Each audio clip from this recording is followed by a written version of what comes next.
¿Cómo pudo ser que viendo mi corazón me amaste tal como soy? Esa cruz, tu carta de amor para este pecador. Eres tan bueno, Dios.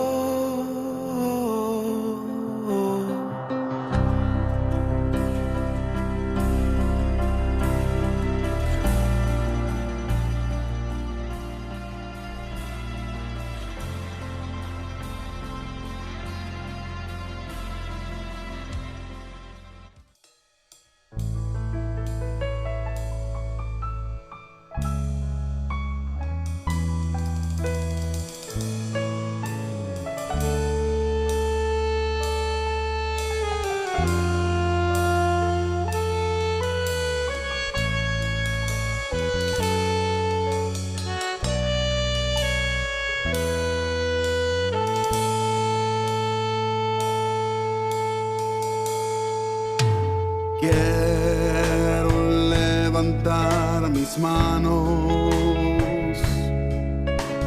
quiero levantar mi voz, ofreciendo a ti mi vida en santidad y amor.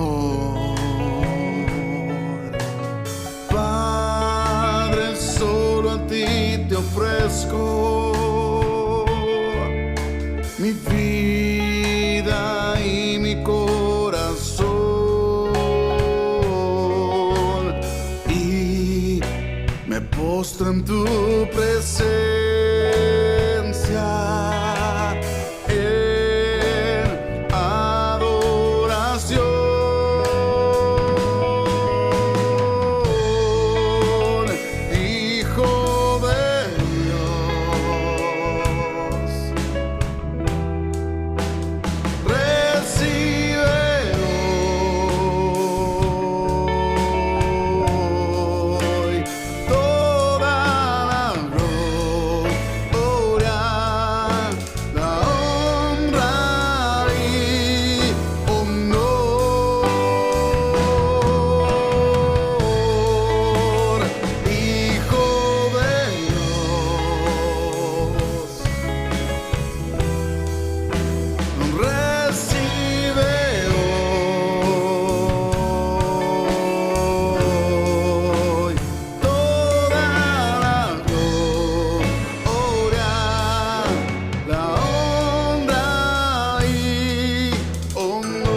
Un domingo más con ustedes para compartir la palabra del Señor.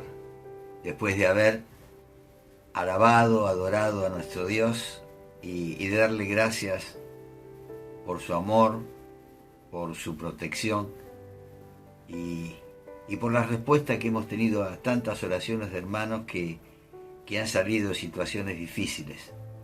Pero no olvidemos de seguir orando por esa lista que tenemos de hermanos y hermanas que están enfermos, que están sin trabajo o que están con problemas de vivienda, para que el Señor escuche y abra las puertas del cielo y derrame sobre ellos, como siempre lo hace, bendición hasta que sobreabunde. Hoy quería compartir con ustedes un mensaje que tiene que ver con aquellas personas que conocen la palabra de Dios, que tienen una, podríamos llamar, cultura religiosa, pero no están seguros de su salvación. Yo los llamo los casi salvos, aquellos que están atados a algo que todavía no les permite entregarse de lleno en los brazos del Señor. Y escogí el pasaje que se encuentra en San Marcos capítulo 10, versículos 17 a 31.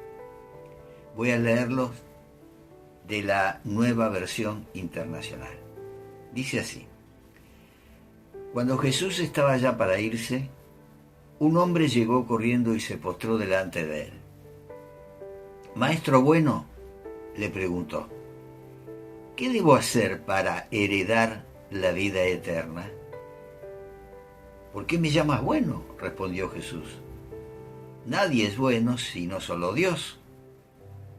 ¿Ya sabes los mandamientos?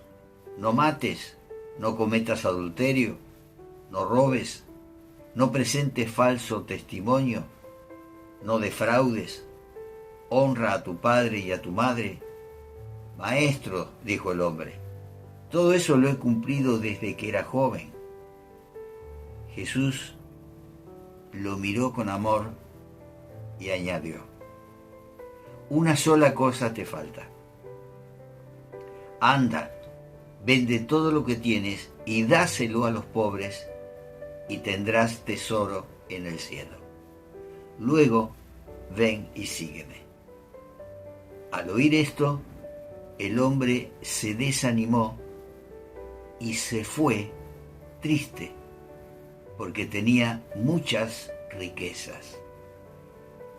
Jesús miró alrededor y les comentó a sus discípulos: «Qué difícil es para los ricos entrar en el reino de Dios». Los discípulos se asombraron de sus palabras. «Hijos, qué difícil es entrar en el reino de Dios», repitió Jesús. «Le resulta más fácil a un camello pasar por el ojo de una aguja que a un rico entrar en el reino de Dios». Los discípulos se asombraron aún más y decían entre sí: «Entonces, ¿quién podrá salvarse?». «Para los hombres es imposible», aclaró Jesús, mirándolos fijamente, «pero no para Dios. De hecho, para Dios todo es posible». «¿Qué de nosotros, que lo hemos dejado todo y te hemos seguido?», comenzó a reclamarle Pedro.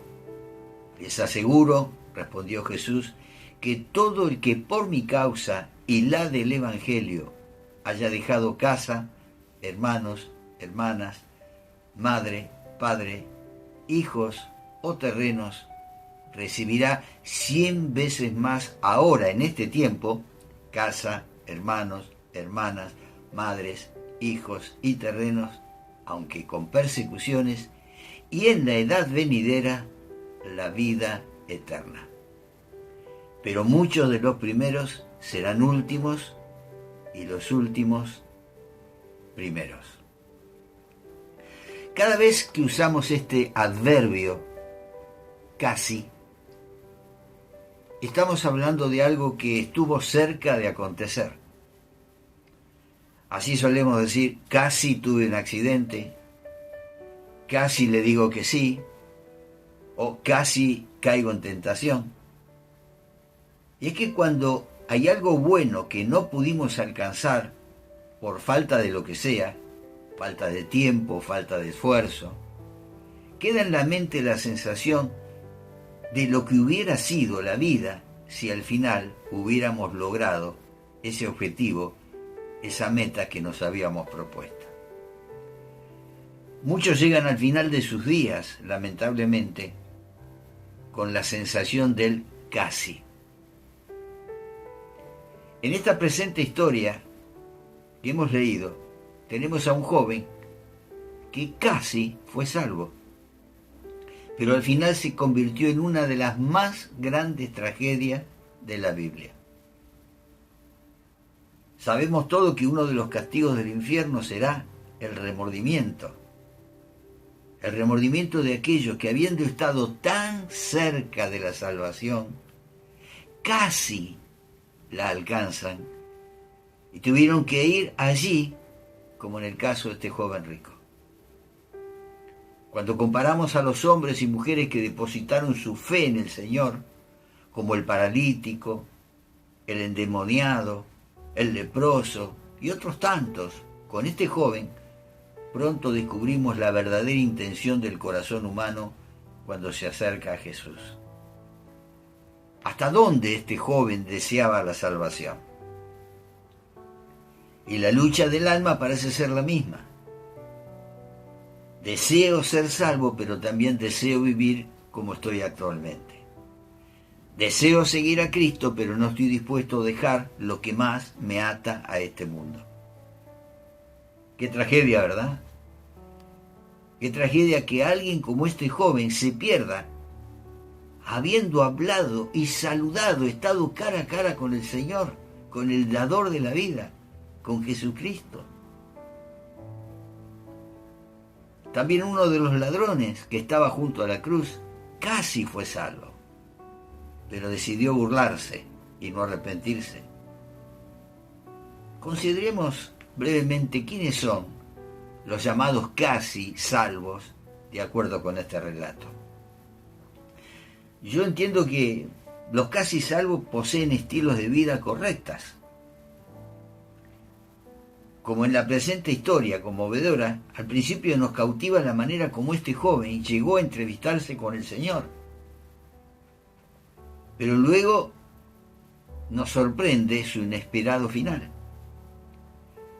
En primer lugar, vemos que vino con premura a buscar al Señor. Leemos allí en el versículo 17, en la primera parte, cuando Jesús estaba ya para irse, un hombre llegó corriendo. Esto es muy importante. No llegó caminando, tranquilo, o pasaba casualmente por allí, sino que fue específicamente a encontrarse con Jesús. Llegó corriendo, dice, y se postró delante de él. Maestro bueno, le preguntó, ¿qué debo hacer para heredar la vida eterna? En esto hay algo digno de ser observado. Algo había visto este joven en el maestro de Galilea que le convenció para ir a él tan pronto como fuera posible. Y esta actitud nos habla de la forma como deberíamos también nosotros ir a Cristo, corriendo, sin demora. He sabido que muchas veces los pies de mucha gente corren más rápido para seguir a otros dioses que para seguir al Dios verdadero. Pero peor aún, muchos corren más rápido para entregarle sus vidas a los placeres antes que venir a entregar sus vidas al Señor. Y este joven nos muestra la importancia de la premura para venir a Cristo. Hoy es tiempo de salvación, hoy es día de salvación, mañana no sabemos si viviremos. Hay mucha gente buena que acude pronto a Dios, pero sin querer cambiar, sin querer aceptar sus mandamientos, sin querer aceptar los cambios que Él propone que debemos tener. Vienen corriendo a Cristo, pero luego se detienen cuando oyen sus demandas. En segundo lugar, vemos que este hombre viene con una postura correcta. En la segunda parte del versículo 17 dice que se postró delante de él. O sea, primero vino corriendo. Pero lo segundo importante que hizo fue postrarse delante del Señor. En la versión Reina Valera dice, hincando la rodilla de delante de él. Y no todos los hombres se postran delante del Señor. Este joven había oído acerca de Jesús, y nadie se postraría delante de alguien sin que esa persona le inspire reverencia. Sobre todo notando que este hombre no era un hombre común, era un hombre importante, era un hombre rico, y tiene esta actitud de postrarse delante del Señor. Es un hecho que en nuestros amigos inconversos encontremos a personas muy correctas. De hecho, quizá muchos de ellos actúan mejor que muchos creyentes. No tienen vicios, son generosos, son muy amables, son muy felices y hasta tienen hogares ejemplares. Sus vidas correctas los harían candidatos de primera fila para ir al cielo. Pero los casi salvos piensan muchas veces en una salvación por obras. Y no hay nada que hacer. Fíjense la pregunta que hace este joven. En la última parte del versículo 17 que estamos considerando, dice, Maestro bueno, le preguntó, ¿qué debo hacer para heredar la vida eterna? Notemos que este joven vino con una pregunta que aparenta ser correcta. ¿Qué debo hacer para ser salvo? Y aunque esta es una pregunta correcta, pues revela el anhelo legítimo, genuino de este joven, él tenía en su mente el concepto que más predomina en mucha gente: hacer algo para salvarse. Y no son pocos los que piensan en lo que deben hacer para ser salvos. Pero el asunto es que la salvación no es por lo que alguien haga, sino por lo que Dios ya ha hecho en la persona de Jesucristo. Este joven, cuando fue confrontado con lo que había hecho, habló de su intachable vida moral. Y a juzgar por lo que leímos, esta era una persona con una moral mejor que la de muchos cristianos hoy en día. Pero una vez que escuchó las demandas de Jesús, cuando le puso el dedo en la llaga, se dio media vuelta y se fue. ¿Qué es lo que sucede? La salvación por obras quita los méritos de Jesús en la cruz. Si la salvación fuera por hacer buenas obras, no tendría sentido que Jesús hubiera venido a sufrir y a morir en la cruz por nuestros pecados. A la hora de salvarse, lo que más abunda es la justicia personal. La salvación por gracia a algunos les parece muy barata. Prefieren trabajar para alcanzarla. Sin embargo, lo que hay que hacer para ser salvo es invitar a Cristo para que cambie el destino eterno de nuestras vidas. Las obras serán el resultado de mi salvación, la consecuencia de mi salvación, el fruto de mi salvación. Lo que sí hay que hacer es arrepentirse de los pecados y poner la fe en el Señor Jesucristo. Leemos en el versículo 18, ¿por qué me llamas bueno?, respondió Jesús. Nadie es bueno sino Dios. Vino con un halago este joven también. Vino corriendo, se postró delante de él y lo halagó, Maestro bueno. Pero Cristo refirió esos halagos que tenían que ser dirigidos a Dios, al Padre. Aquí notamos la franqueza del Señor.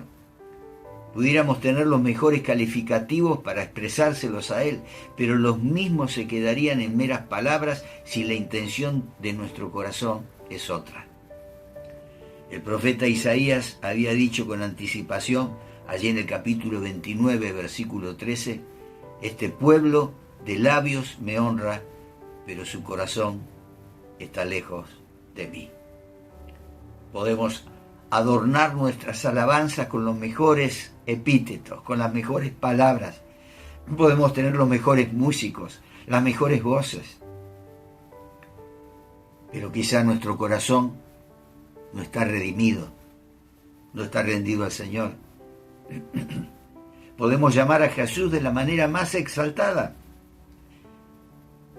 pero quizá con nuestro corazón lo negamos. Por eso que no se trata de la impresión que tengo de Jesús, sino del amor que tengo por Jesús. No se trata de ver en Cristo a un líder que impresiona, por quien tengo una gran admiración, creyendo que esto será suficiente para mi salvación. Pero Pablo escribe allí en Efesios 2:8 que gracias a Dios somos salvos por gracia. Él escribe, gracias soy salvo por medio de la fe. Es una salvación gratuita, a disposición de todo aquel que se arrepiente y cree en la obra salvífica de Jesús. Por otro lado, estas personas casi salvos son personas profundamente piadosas. Allí en el versículo 19, el Señor les pregunta si conocía los mandamientos, si cumplía los mandamientos. Cuando Jesús le pregunta, este joven responde, todo eso lo he guardado desde mi juventud. Es como si hubiera dicho, todo lo que exige la ley para vivir bien y conservar una buena reputación entre la gente, yo lo he cumplido. En esta parte hay un detalle interesante que observar. Jesús no hizo mención de los primeros mandamientos de los 10, que tienen que ver con el nombre y la adoración del único Dios. No tengas otros dioses además de mí, no te hagas ninguna imagen, ningún ídolo, ni nada que guarde semejanza con lo que hay arriba en el cielo, ni con lo que hay abajo en la tierra. No te inclinarás delante de ellos, ni los adores, no pronuncies el nombre del Señor tu Dios a la ligera. No, por lo que vemos, el Señor Jesús le habló de los mandamientos con respecto a las personas, no a Dios. Por lo que va a suceder al final, si Jesús le hubiera hecho este planteamiento, a lo mejor ponía en apuros al joven. Y no hubiera dicho, todo eso lo he cumplido desde mi juventud. No sabemos si la respuesta iba a ser la misma.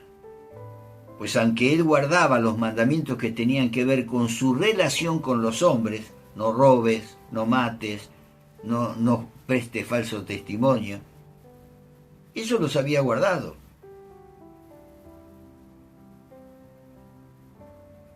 Había convertido sus riquezas en su propio Dios, y ese era el problema de este joven. Él tenía otro Dios en su corazón. Si bien había cumplido esos mandamientos con los hombres, le estaba faltando lo más importante. Amarás al Señor tu Dios con todo tu corazón, con todas tus fuerzas, con todo tu ser, y a tu prójimo como a ti mismo. Él habló del prójimo, pero no habló del amor a Dios. De esta manera podemos ver a un joven que tenía una profunda lucha interior. Y te pregunto, ¿no vive acaso tanta gente con esta misma disyuntiva?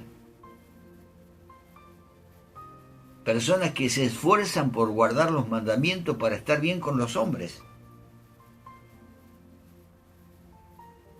pero descubren que los principales, los que tienen que ver con su relación con Dios, no los cumplen. La actitud religiosa de mucha gente, lejos de acercarlos a Dios, los aleja. Están cerca, pero a la vez lejos. Nadie se salva por guardar los mandamientos. Si así fuera, habría mucha gente salva. Pero el Señor dice que son pocos los que encuentran la puerta estrecha. Muchos son los que entran por la puerta ancha que lleva a la perdición, y pocos son los que entran por la puerta angosta que lleva a la salvación.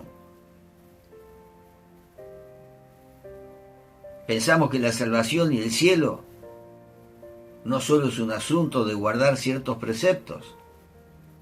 Se ha dicho que el infierno está lleno de gente respetable y con buenas intenciones. ¿Por qué razón? porque nuestras obras son como trapos de inmundicia delante del Señor, como lo dijo el profeta Isaías. La única justicia que Dios aprueba es la que viene por la fe en Jesucristo. Y esto lo afirmo porque no basta con llevar una vida religiosa si al final no sé si soy salvo. Es una pena que el guardar ciertos mandamientos me haga un hombre o una mujer respetable, pero al final esté perdido. Y estoy convencido que el ladrón de la cruz no fue un hombre respetable, pero le pidió a Cristo que tuviera piedad de él.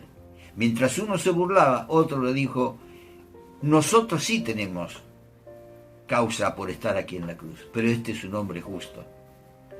Y le dijo: Señor, cuando vengas en tu reino, quiero estar contigo. Si ser religioso asegura la religión, ¿por qué este joven tuvo el deseo de ser salvo? Una religión sin Jesús hace a alguien tan perdido como el peor de los pecadores. Y este joven, a pesar de haber cumplido todos esos mandamientos que a él le parecían eran tan importantes, tenía la duda de su salvación. Sabía que algo le faltaba. Pero los casi salvos, como este joven, son muy amados por el Señor. La mirada de Jesús por los que se pierden es una mirada de amor. Leemos allí en el versículo 21 que Jesús lo miró con amor. Quizá vos y yo hubiéramos dicho: miralo a este rico, cómo se va al infierno. O lo hubiéramos criticado. Sin embargo, Jesús lo miró con amor. ¿Podemos pensar en el tipo de mirada que Jesús le hizo a este joven? Seguramente fue una mirada de mucha misericordia, pero también una mirada de dolor. Podía ser una mirada que demandaba una respuesta. Pudo ser la mirada más compasiva de todas, para alguien que tiene tan cerca la salvación, pero que al final la pierde. Y esta es la mirada para el pecador respetable, que vive en su propia justicia. Su amor es de salvación. Muy pronto Jesús estaría colgado sobre un madero, y aquella muerte también era para este joven. Pero qué importante es saber que nadie, ni aun el hombre o la mujer más pecador, escapa a la ternura de la mirada de Jesús. La misma mirada que tuvo para el joven rico la tiene para el joven pobre, para la mujer y el hombre rico o pobre. Nadie escapa de la mirada de Jesús en su condición. La mirada hacia aquellos casi salva tiene que ser más compasiva, más llena de misericordia. Porque Jesús conoce la realidad del infierno. El amor de Jesús por los que se pierden es otra de las cualidades que vemos en este pasaje. Lo último que vemos en este encuentro es un reproche de parte de Jesús. Ni siquiera lo vemos en la pregunta de Jesús: ¿por qué me llamas bueno? Más bien el corazón de esa pregunta revela la compasión que Jesús tenía hacia alguien que podía ser salvo. El amor de Jesús por los casi salvos tiene que ser muy grande. Jamás lograremos captar la magnitud de las palabras que el Señor pronunció allí en Juan 3:16, donde nos dice que de tal manera amó Dios al mundo. Porque ese amor en toda esa magnitud también está lleno de paciencia extraordinaria. Pues si algo no quiere Dios, es que nadie se pierda, pero sí que todos procedan al arrepentimiento. Lo cita 2 Pedro, capítulo 3, versículo 8. Nadie ama al pecador con tanta ternura como lo ama Cristo. Y vemos ese amor con el Hijo pródigo. Allí el Padre tampoco hizo un reproche al hijo descarriado. Su amor desciende y busca al perdido, como en la parábola de las 100 ovejas. Y a los casi salvos le falta una cosa. Y esa cosa que le falta es lo más importante. El joven rico pensó haber pasado no solo un examen de buena conducta, sino quedar como candidato para ir al cielo. Pero después que Jesús hizo el escrutinio interior de este joven, se dio cuenta que algo le faltaba. Aquel joven lo tenía todo ante la vista de los hombres, pero le faltaba todo ante los ojos de Dios. Por eso Jesús le dice, una cosa te falta. Y este es el asunto más importante que debe ser resuelto en la vida de cada persona. ¿Qué nos falta? Vemos que era joven, vemos que era principal, que era rico, con una altísima moral. Y aquí tenemos una de las revelaciones más grandes de la Biblia. El corazón del hombre puede estar atestado de muchas cosas buenas, pero faltarle lo que más importa. Hay mucha gente que lo tiene todo y sin embargo es infeliz. Jesús le dice allí en el versículo 22, una sola cosa te falta. Anda, vende todo lo que tienes y dáselo a los pobres y tendrás tesoro en el cielo. Y luego ven y sígueme. Este es el asunto más difícil de esta historia.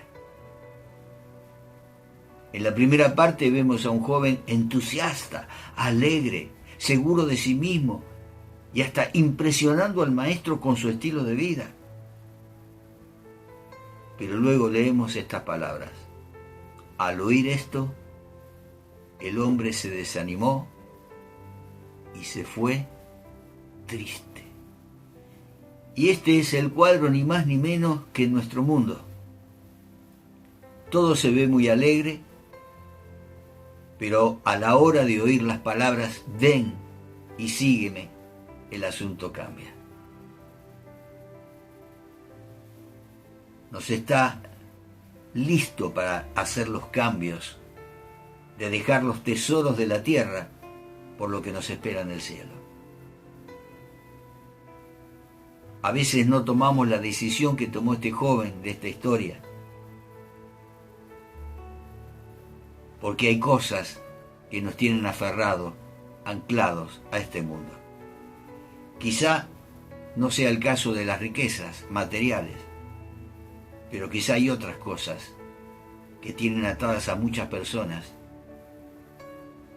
y están encuadrados entre estos casi salvos. Por eso no tomemos ninguno de nosotros la decisión que tomó este joven de esta historia,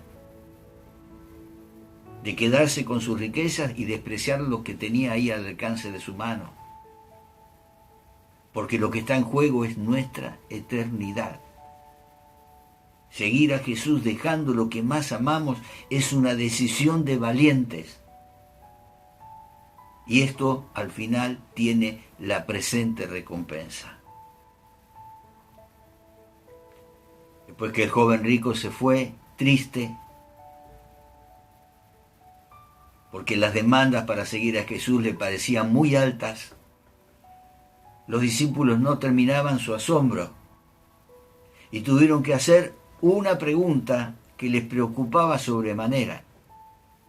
Y dicen allí en el versículo 26, entonces, ¿quién podrá salvarse?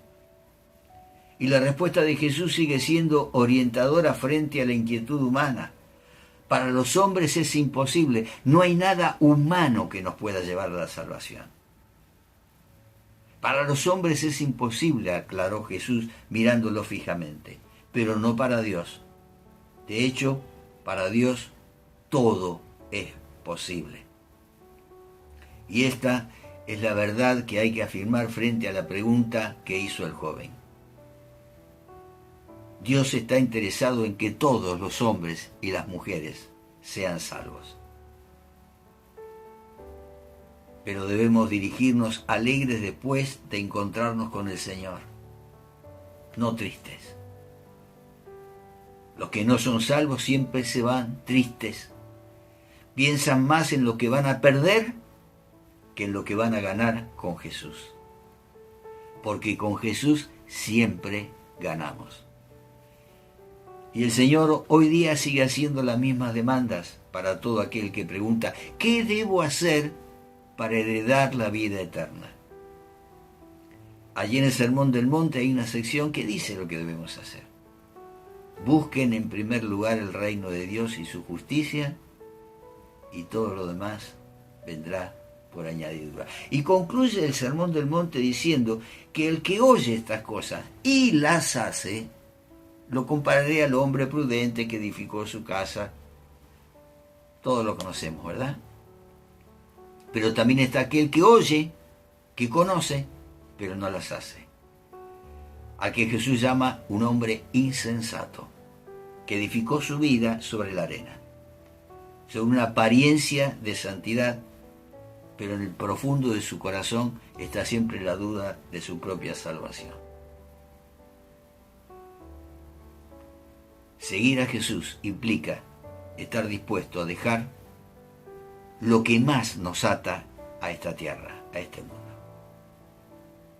Y vale la pena que hoy que tenemos la oportunidad de estar cara a cara con el Señor, quizá haya alguien que todavía no haya tomado la decisión por Cristo Jesús. Y quizá haya alguien, algún joven, alguna joven, o algún hombre mayor, o alguna anciana, que todavía está atado a algún otro tesoro en esta tierra. Y yo quiero hablarte específicamente a vos, para animarte a que no termines tu vida como este joven, yéndote triste de la presencia de Dios. Mira, aquel ladrón que estaba colgado con Jesús, que se arrepintió y le pidió al Señor que lo llevara con él cuando viniera en su reino, no dice la Biblia que sabía las Escrituras. Tampoco dice, y creo que no cumplía los mandamientos, porque por algo estaba colgado. No fue bautizado. No iba a la iglesia. Y sin embargo el Señor le dijo, de cierto te digo que esta noche estarás conmigo en el paraíso. No había hecho ninguna obra. Simplemente tuvo un arrepentimiento genuino y lo reconoció a Jesús como el Señor, el Hijo de Dios. Y eso es lo que necesitas hacer. Abrir tu corazón y reconocer que Él es Dios. Y que Él vino a morir en la cruz para pagar tus pecados y mis pecados. Y que todo aquel que confiesa con su boca y cree en su corazón que Jesucristo es el Hijo de Dios, que murió, fue sepultado y resucitó, es el único y suficiente Salvador, al que, si recibimos como Señor y Salvador, Él escribirá nuestro nombre en el libro de la vida. Y por otro lado, muchos nos sentimos seguros de nuestra salvación porque ya hemos aprendido o estamos aprendiendo a dejar aquello que nos ata para seguir al Señor, porque es lo más importante, y démosle gracias al Señor. Por eso quiero terminar este breve mensaje con una oración. Padre, te damos gracias por esta palabra. Gracias, Señor, porque podemos estar convencidos, totalmente convencidos, que cuando tú vengas a buscar en la iglesia, nos iremos contigo. Pero quiero orar por aquellos que están indecisos, Señor.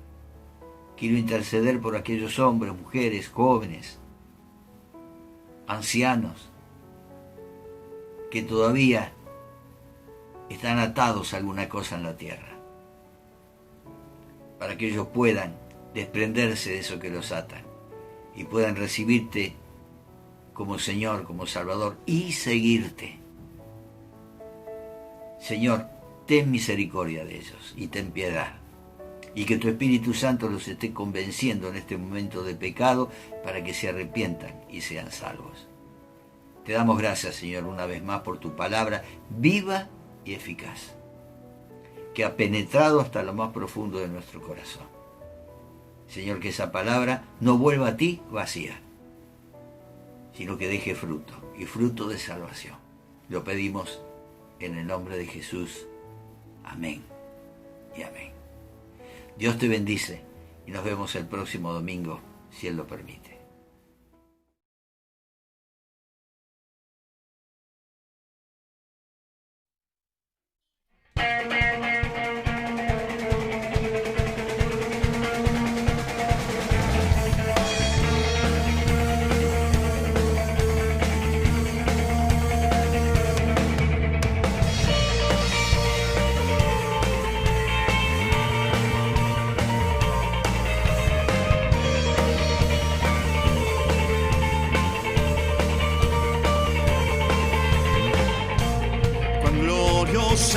Esperanza la que podemos tener hoy.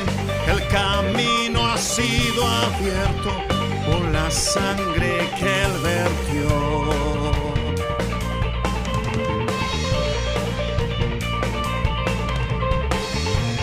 El precioso sacrificio donde justicia se cumplió, quitando el peso del pecado, acercándonos a Él.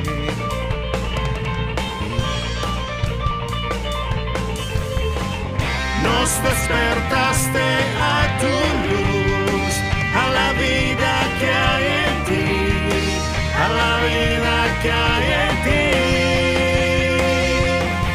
En Él tenemos libertad, en el Hijo de Dios tenemos libertad. En Él a gracia nos llamó.